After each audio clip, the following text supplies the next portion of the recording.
many of you heard about 90-10 principle? Just raise your hands. 80-20. Okay, there's a 90-10 principle. Okay, the principle is short.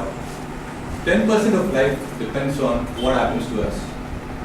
90% of life depends on how we react to it.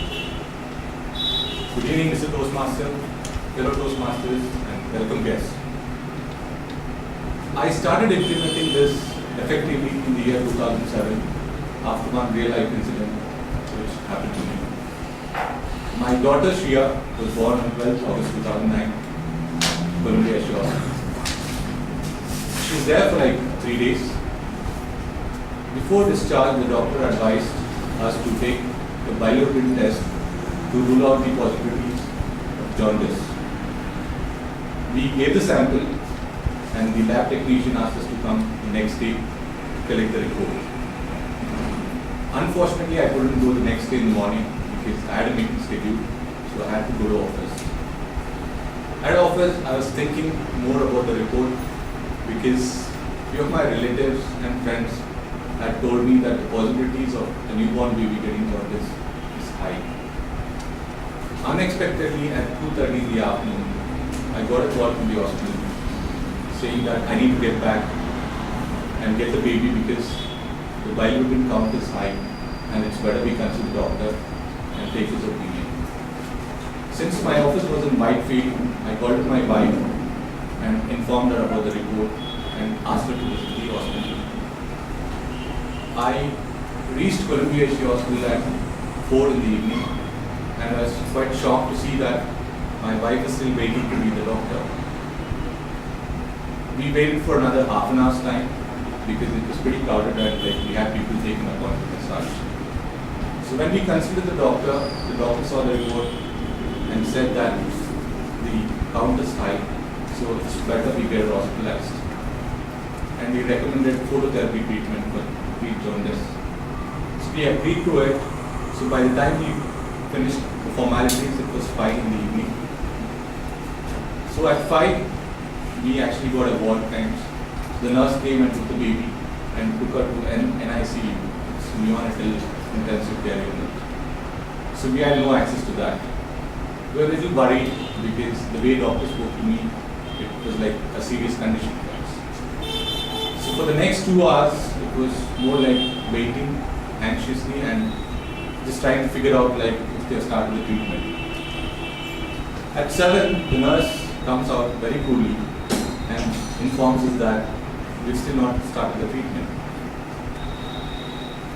I was like surprised, and more than that, I was very angry. If that was the case, I asked her in fact, like why did we consult a doctor? Why did we waste 2 precious hours? And moreover, it was you people who said that okay, it's an emergency, so get hospitalized. And now after 2 hours, you're telling me that nothing has happened.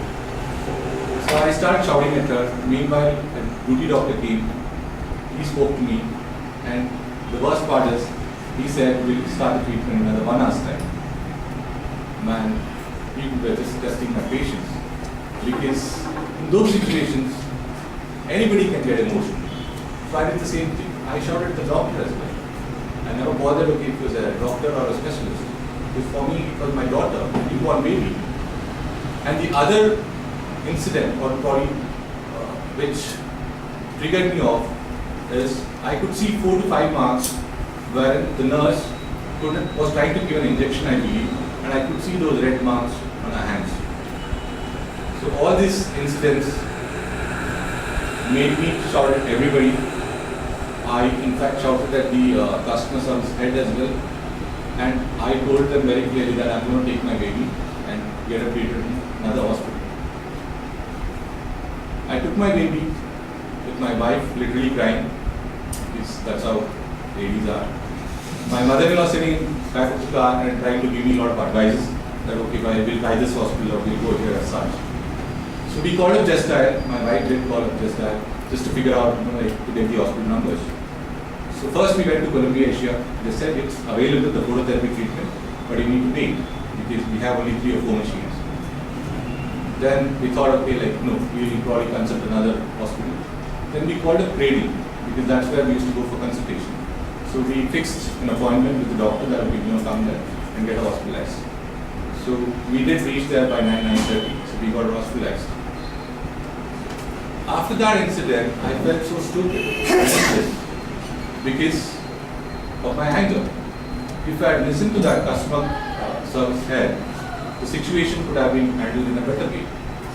Because when we are angry, we tend to take wrong decisions. So after that incident, I try to control my anger.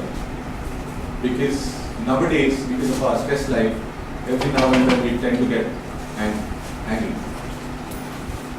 While you're driving, you have like two-wheeler people coming just in front of your car, or probably in office or at home.